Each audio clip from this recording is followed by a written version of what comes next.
Hello, family. 2 Samuel chapter 4.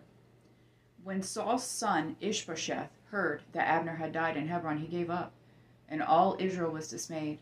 Saul's son had two men who were leaders of raiding parties, one named Bana and the other Rechab, son of Rimmon, the Beerothite of the Benjamites. Beeroth is also considered part of Benjamin, and the Beerothites fled to Gittim and still reside there as aliens today.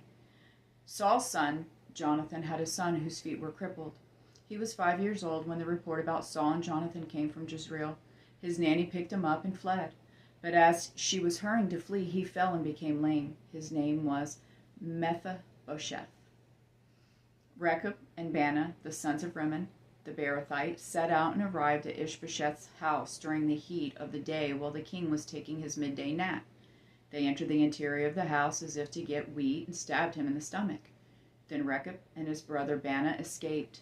They had entered the house while Ishbosheth was lying on his bed in his bedroom and stabbed and killed him.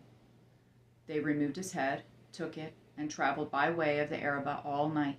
They brought Ishbosheth's head to David at Hebron and said to the king, "Here's the head of Ishbosheth, son of Saul, your enemy who intended to take your life. Today the Lord has granted vengeance to my lord the king against Saul and his offspring."